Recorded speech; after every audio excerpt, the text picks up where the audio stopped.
Ladies and gentlemen, our program today is about the Sierra Leone legal system. We have Barrister Ansumana ready to answer some of our questions. How are you? I feel so honored and elated to be able to grant an interview to this network. We have a lot of areas we want to learn about. When I say we, I meant brothers and sisters in and out of Sierra Leone. These are our questions. Question number one: how to buy a piece of land in Sierra Leone? First of all, land is that part of the law which is estates, which is an interesting land, and the normal practice is the person who wants to buy the land, the purchaser, has to meet with the vendor, the owner of the land, and they can have an agreement as to the price, which is the consideration. Having agreed on the price, then they can have a contract from that stage. My next question for you, sir. How can one verify a document provided by the landowner if it is authentic and the land has not been sold to another person? Okay. Normally, people take the documents to their lawyers, and the lawyer has the responsibility of ascertaining the veracity of the document.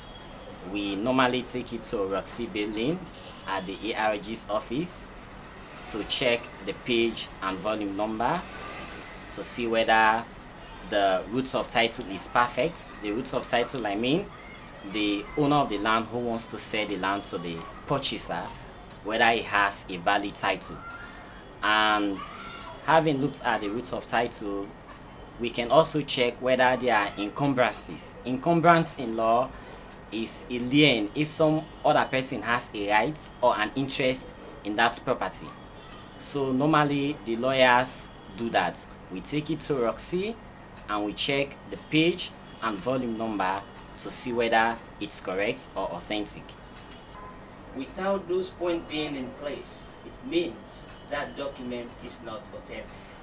Well, we call it due diligence, not necessarily saying it's not authentic, but you have to be sure of what you're doing, because we have this thing in law we call nemo dat could non habet. You cannot give what you don't have. So if the person who wants to sell the land, the vendor, does not have valid title to that property, Yes. that land cannot be sold. He can only have money from you, but the title in law cannot be given to you. It cannot be conveyed because he himself does not have title. How can you verify a document that has been sent to you by anyone? Is there a way we can do that? Yeah, it's a wide question because it depends on the kind of document. For documents concerning land, you have to check with the administrator and registrar general's office to see whether it is duly registered. For other documents which might concern like mining or other business entities, you can check with the required institution, for example like the NMA and other institutions that are charged with the responsibility of doing their registration. So you cannot say, for example, you cannot be out there and ascertain whether the document is duly registered. You can have a representative, your lawyer, or someone else whom you trust. He or she can have it verified. Can we do that on the internet if we don't want to come? We haven't got that technological means of knowing whether they are duly registered. We haven't got that. You can check with the Roxy and you pay your dues.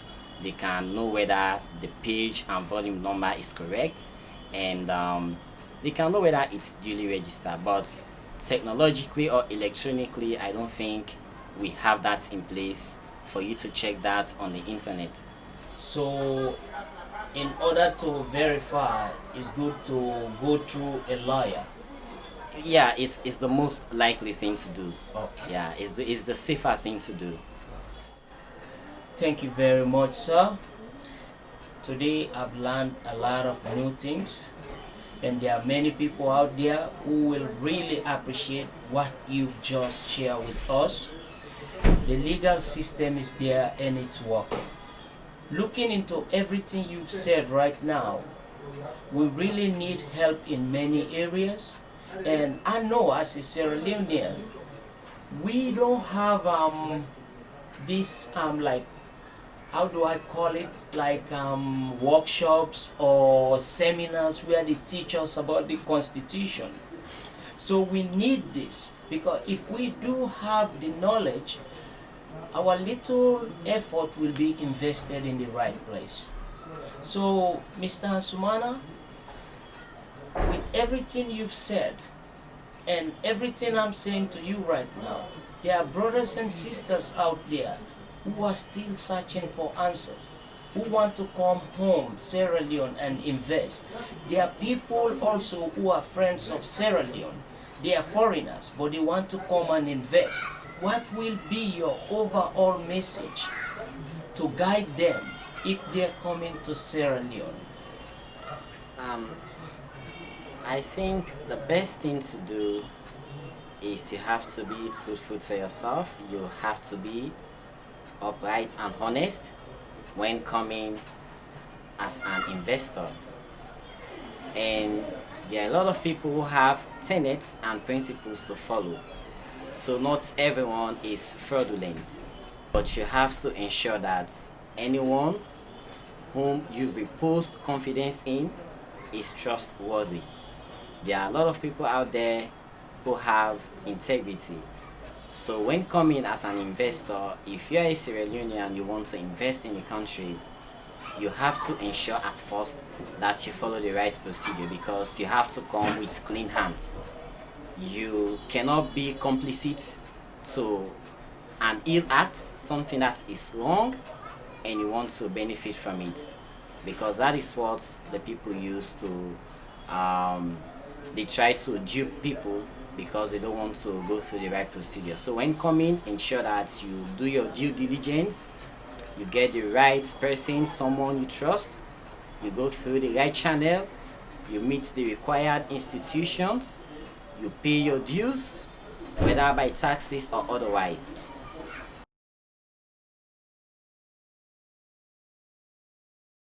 I've heard about this young lawyer who is very outspoken and he's vibrant and he can deliver. I don't know what to say anymore, but can you tell us a little bit about your secret? How do you do what you do? So you've had that? Kind of. Yeah, I'm not too sure. There's one thing about me. I'm very unassuming. I get to learn every day from my mistakes, and I try to make myself better. I love doing things that are very difficult to do, and I try to make positives out of those things. In conclusion, in your practice, when or which case was your most challenging one? Well, I had this case when I was much younger in practice as a lawyer in 2017. It was against a very senior practitioner, someone above 20 years standing, who had been a lawyer for 20 years. It was a very difficult case. I did my research. At first, I was nervous. When I went to the court, I had to come out of the court. I made phone calls to my head of chambers, Mr. Lawyer Hindolumoyo Givao, and he said, "I believe in you, Ansumana." At the end of the day, it was a very tough case, but I triumphed. It was successful, and I won it. Thank you very much for allowing us to do this. Yes, thank you.